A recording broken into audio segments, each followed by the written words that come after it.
ಪತ್ರಿಕಾ ದಿನಾಚರಣೆಯ ಅಂಗವಾಗಿ ಕಾರ್ಯನಿರತ ಪತ್ರಕರ್ತರ ಧ್ವನಿ ಸಂಘಟನೆಯ ಭಟ್ಕಳ ತಾಲೂಕಾ ಘಟಕವು ಭಟ್ಕಳ ನಗರ ಪೊಲೀಸ್ ಠಾಣೆಯಲ್ಲಿ ವಿಶೇಷ ಕಾರ್ಯಕ್ರಮವನ್ನು ಆಯೋಜಿಸಿ ಪೊಲೀಸ್ ಇಲಾಖೆ ಮತ್ತು ಮಾಧ್ಯಮಗಳ ನಡುವಿನ ಪರಸ್ಪರ ಸಹಕಾರ, ವಿಶ್ವಾಸ ಹಾಗೂ ಸಾಮಾಜಿಕ ಜವಾಬ್ದಾರಿಯ ಮಹತ್ವವನ್ನು ಒತ್ತಿ ಹೇಳಿದೆ. ಕಾರ್ಯಕ್ರಮದ ಅಧ್ಯಕ್ಷತೆಯನ್ನು ಭಟ್ಕಳ ಉಪವಿಭಾಗದ ಡಿವೈಎಸ್ಪಿ ಬಿ ಗಿರೀಶ್ ವಹಿಸಿದ್ದರು. ಭಟ್ಕಳ ವೃತ್ತದ ಸಿಪಿಐ ದಿವಾಕರ್ ಮುಖ್ಯ ಅತಿಥಿಯಾಗಿ ಭಾಗವಹಿಸಿ ಕಾರ್ಯಕ್ರಮಕ್ಕೆ ಚಾಲನೆ ನೀಡಿದರು. ಈ ಸಂದರ್ಭದಲ್ಲಿ ರಾಜ್ಯ ಮಟ್ಟದಲ್ಲಿ ಗಮನಾರ್ಹ ಸಾಧನೆ ಮಾಡಿದ ಭಟ್ಕಳ ನಗರ ಪೊಲೀಸ್ ಠಾಣೆಯ PSI ನವೀನ್ ನಾಯ್ಕ್ ಅವರನ್ನು ಮುಖ್ಯಮಂತ್ರಿ ಪದಕಕ್ಕೆ ಆಯ್ಕೆಯಾಗಿರುವ ಹಿನ್ನೆಲೆಯಲ್ಲಿ ಹಾಗೂ DGIGP ಪ್ರಶಸ್ತಿಗೆ ಭಾಜನರಾದ ಹೆಡ್ ಕಾನ್ಸ್ಟೇಬಲ್ ದೀಪಕ್ ನಾಯ್ಕ್ ಅವರನ್ನು ಸಂಘದ ವತಿಯಿಂದ ಗೌರವಿಸಿ ಅಭಿನಂದಿಸಲಾಯಿತು. ಇದೇ ವೇಳೆ ಕರ್ನಾಟಕ ರಾಜ್ಯ ಪತ್ರಿಕಾ ವಿತರಕರ ಸಂಘದ ಅಧ್ಯಕ್ಷ ಸುಬ್ರಹ್ಮಣ್ಯ ಭಟ್ ಸೇರಿದಂತೆ ಸಂಘದ ಸದಸ್ಯರಾದ ಮಂಜುನಾಥ್ ಮೊಗೇರ್, ದಯಾನಂದ್ ನಾಯ್ಕ್, ಗಣೇಶ್ ನಾಯ್ಕ್ ಮತ್ತು ಯಶಸ್ವಿ ಆರ್ ಭಟ್ ಅವರನ್ನು ಸನ್ಮಾನಿಸಲಾಯಿತು.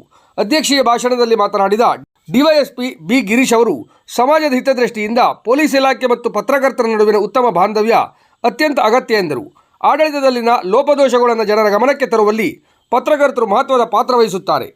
ಪೊಲೀಸ್ ಸಿಬ್ಬಂದಿಯ ಸೇವೆಯನ್ನು ಗೌರವಿಸುವ ಇಂತಹ ಕಾರ್ಯಕ್ರಮಗಳು ಪರಸ್ಪರ ವಿಶ್ವಾಸವನ್ನು ಇನ್ನಷ್ಟು ಬಲಪಡಿಸುತ್ತವೆ ಎಂದು ಅವರು ಅಭಿಪ್ರಾಯಪಟ್ಟರು. ಸಿಪಿಐ ದಿವಾಕರ್ ಮಾತನಾಡಿ, ಸಮಾಜದ ಒಳಿತಿಗಾಗಿ ಪೊಲೀಸ್ ಇಲಾಖೆ ಹಾಗೂ ಮಾಧ್ಯಮಗಳು ಜವಾಬ್ದಾರಿಯುತವಾಗಿ ಕೈಜೋಡಿಸಿ ಕಾರ್ಯನಿರ್ವಹಿಸುವ ಅಗತ್ಯವಿದೆ ಎಂದರು.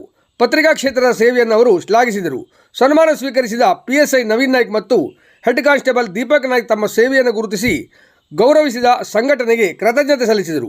ಕಾರ್ಯಕ್ರಮದಲ್ಲಿ ಸಂಘದ ಖಜಾಂಚಿ ಅರ್ಜುನ್ ಮಲ್ಯ ಅತಿಥಿಗಳನ್ನು ಸ್ವಾಗತಿಸಿದರು.